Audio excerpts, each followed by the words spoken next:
بزرگوں، دوستوں، نوجوان ساتھیوں، عزیز بچوں، السلام علیکم ورحمۃ اللہ وبرکاتہ۔ الحمد للہ رب العالمین والعاقبۃ للمتقین والصلاة والسلام علی سید الانبیاء والمرسلین وعلى آلہ الطیبین واصحابہ الطاہرین اجمعین، اما بعد، اعوذ باللہ من الشیطان الرجیم، بسم اللہ الرحمن الرحیم، اطیعوا اللہ واطیعوا الرسول، صدق اللہ العظیم۔ انتہائی خلوصیت اور احترام کے ساتھ پورا مجمع جی لگا کر ایک بار درود پاک کا ہدیہ پیش کرے۔ اللہم صلی علی سیدنا شفیعنا نبینا مولانا محمد مبارک وسلم، صلاۃ و سلام علیک یا رسول اللہ صلی اللہ علیہ وسلم۔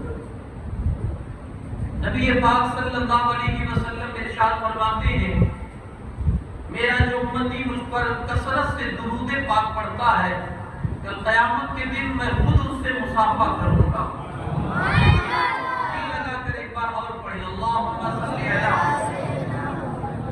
سیدنا شفیعنا نبینا مولانا محمد مبارک وسلم، صلاۃ و سلام علیک یا رسول اللہ صلی اللہ علیہ وسلم۔ امام الکلام کا لکھا یہ کلام شان مصطفیٰ میں فرماتے ہیں، عرش حق ہے مسند رفعت رسول اللہ کی، اور دیکھنی ہے حشر میں عزت رسول اللہ کی۔ قبر میں لہرائیں گے تا حشر چشم نور کے، جلوہ فرما ہوگی جب طلعت رسول اللہ کی۔ ہم بھکاری وہ کریم ان کا خدا ان سے فضو، اور نہ کہنا نہیں عادت رسول اللہ کی۔ تجھ سے اور جنت سے کیا مطلب وہاں بھی دور ہو، ہم رسول اللہ کے جنت رسول اللہ کی۔ اے رضا خود صاحب قرآن ہے مداح حضور، اے رضا خود صاحب قرآن ہے مداح حضور، تجھ سے کب ممکن ہے پھر مدحت رسول اللہ کی؟ تجھ سے کب ممکن ہے پھر مدحت رسول اللہ کی؟ ایک بار اور جی لگا کر پڑھیں، اللہم صلی علی سیدنا شفیعنا نبینا مولانا محمد مبارک وسلم، صلاۃ و سلام علیک یا رسول اللہ صلی اللہ علیہ وسلم۔ حضرات، آج ہماری اور آپ کی یہ چوتھی حاضری اور چوتھی مجلس پاک، میری کوشش یہی رہتی ہے کہ میں آپ کو وہ باتیں آپ کے بیچ رکھ کے جاؤں اور آپ کو دے کر جاؤں کہ آپ عمل کریں تو دنیا اور آخرت کی بھلائیاں نصیب ہو۔ آج بہت بڑی بات آپ کو میں آج کی اس گفتگو میں دے کر جاؤں گا، اور وہ بات ہے کہ اگر آپ اس پر عمل پیرا ہو جائیں تو میرا یقین ہے کہ اللہ دنیا بھی شاد اور آخرت بھی شاد کر دے گا۔ لیکن شرط پہلی یہ ہے عمل آئے زندگی اور آپ کا دل اس کی طرف راغب ہو۔ آج ایک حدیث پاک میں آپ کو سنانا چاہتا ہوں، اور میں آپ کی محبت کو جانچنا چاہوں گا کہ ہم محبت میں کتنے ٹرو ہیں، سچے ہیں۔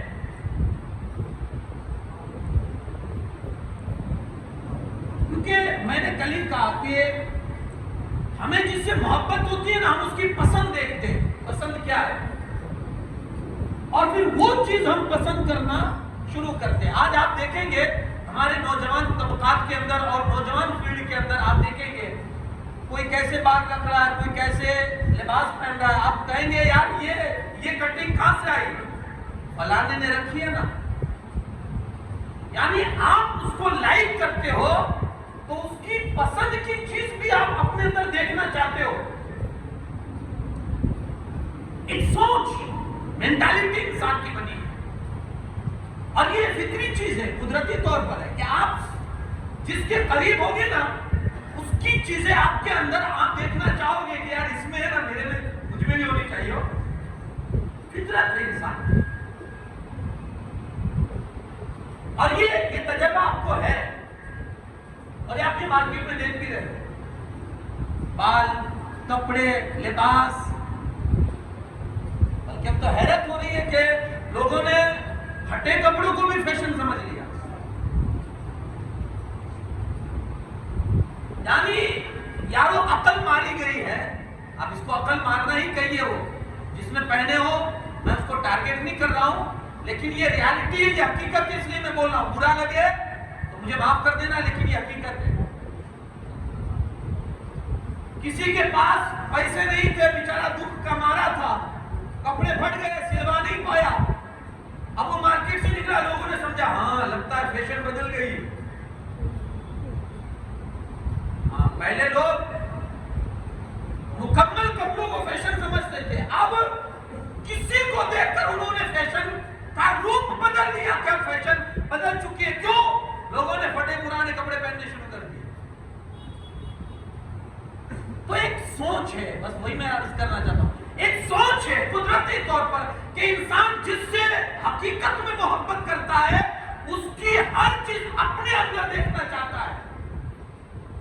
اب جھوٹی بات کہوں, اگر رسول اللہ سے سچی محبت ہے تو رسول اللہ کی ہر ادا اپنے اندر کیوں نہیں دیکھنا چاہتا؟ اگر صحیح معنوں میں محبت رسول اللہ سے ہے تو حضور کی ہر ادا کو اپنے اندر دیکھنا کیوں نہیں چاہتے؟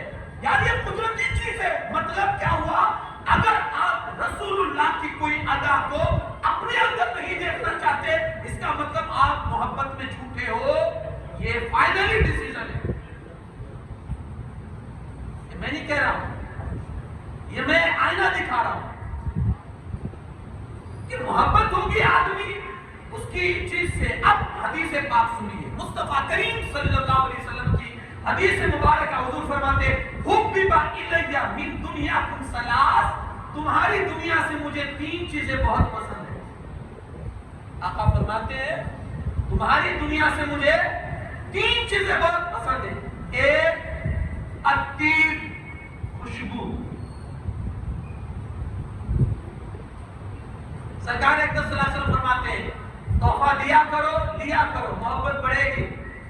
اور اس میں بھی جب خوشبو والا ہو تو میرے مصطفیٰ کی سنت مبارک ہے کسی کو خوشبو تحفے میں عطا کرنا. اب جب خوشبو کی بات آئے گی تو ہم اپنے نبی کے وجود کے سامنے, رسول اللہ کے سراپے کے سامنے ہم خوشبو کی بات کیا کریں جس کا سراپا اللہ نے خوشبو والا بنایا. صحابہ جب رسول اللہ کسی گلی سے چلے جاتے تھے, صحابہ پتہ نہیں ہوتا صحابہ کو حضور کہاں گئے, کس گلی سے آپ کا گزر ہوا ہے. وہ پوچھتے نہیں تھے, گلیوں کی خوشبو بتا دیتی تھی مصطفیٰ ادھر گئے. واللہ جو مل جائے میرے گل کا پسینہ, میرا امام کہتا ہے واللہ جو مل جائے میرے گل کا پسینہ, مانگے نہ کبھی عطر نہ پھر چاہے دلہن پھول. تو یہ سرکار اقدس صلی اللہ علیہ وسلم کی جو پسندیدہ چیز ہے خوشبو, محبت ہونی چاہیے. الحمدللہ محبت کرتے ہیں کیونکہ اس میں ہمارا فائدہ ہے. محبت اسی چیز سے کرتے جس میں ہمارا بینیفٹ ہوتا ہے نا. ہاں, شادی کرنی کیوں کر رہے ہیں؟ سنت رسول ہے. واہ بھائی, اپنا مقصد نہیں بولتا ہے, سنت رسول اس لیے کر رہا ہے. تو بہت ساری چیزیں سنت رسول ہے, صرف ایک شادی ہی تو نہیں ہے. لیکن چلو ایک سنت کو بھی تو رکھا ہے سنبھال کے اور لوگ کرتے ہیں. لیکن یارو میرا ایک اور یہی مدعا میرا آخری تک رہے گا, کیا جس سے محبت ہوگی اس کی ادا آپ اپنے اندر دیکھنا چاہو گے تبھی آپ محبت میں سچے ہو سکتے ہو, ورنہ صرف زبانی دعویٰ ہے, اس کے سوا کچھ نہیں. اور میں اس کو آپ کو پروف کروں گا آپ کے سامنے اس چیز کو کہ جنہوں نے دعویٰ کیا کہ ہم رسول اللہ کے عاشق ہیں, انہوں نے رسول اللہ کی ہر ادا کو اپنے وجود میں سمایا اور دنیا والوں کو دکھا دیا کہ غلام مصطفیٰ ایسے ہوا کرتے ہیں. آپ کو پروف کروں گا.